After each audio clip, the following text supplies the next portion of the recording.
Bonjour, alors comment avoir un chien calme à la gamelle? Comment avoir un chien calme au moment où vous allez lui donner son repas?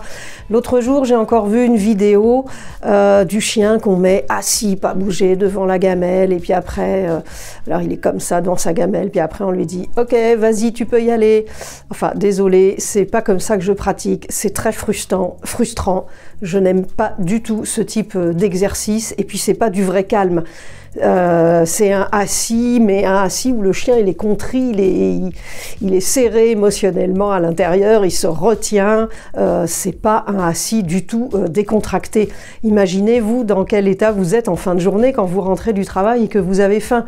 Moi par exemple, quand je vais me préparer à manger en fin de journée et que j'ai faim, j'ai super faim, et bien le temps que je me prépare à manger, pour me caler un tout petit peu, je vais manger un fruit par exemple. Voilà, je vais manger un fruit, le temps de préparer mon repas, ça me permet de patienter, ça me permet d'attendre.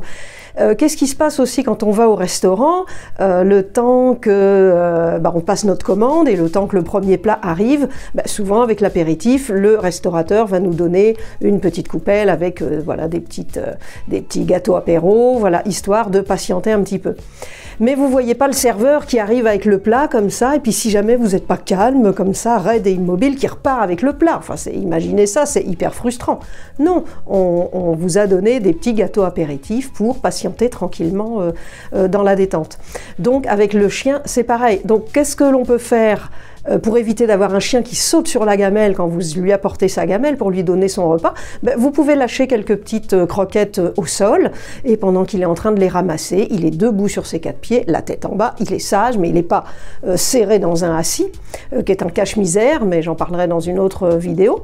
Donc vous lui mettez quelques petites gourmandises au sol, et pendant qu'il ramasse tranquillement les gourmandises, vous pouvez vous baisser pour mettre la gamelle au sol sans qu'il vous saute dessus. Vous allez voir, essayez, ça va se passer tout seul. Autre chose, vous pouvez aussi très bien le mettre dehors dans votre jardin si vous avez un jardin. Mettez-le dehors pendant que vous préparez son repas.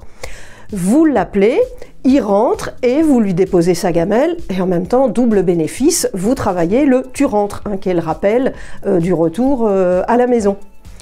Voilà, et vous, alors du coup, comment vous faites avec vos chiens pour avoir un chien qui s'excite pas, qui saute pas partout, qui met pas les pieds sur le plan de travail pour les grands chiens, voilà, qui n'aboie pas, qui jappe pas? Comment vous faites, vous, pour avoir une distribution des repas sereine, tranquille, détendue, sans que ce soit les effusions à chaque fois? Je serais contente de lire cela dans les commentaires. Et puis, si vous avez des soucis, si vous avez besoin d'aide, encore une fois, vous pouvez me contacter, et vous avez tous les liens dans la description de cet épisode, mon site, mon email, etc. Merci de me suivre, merci et à bientôt, bon entraînement!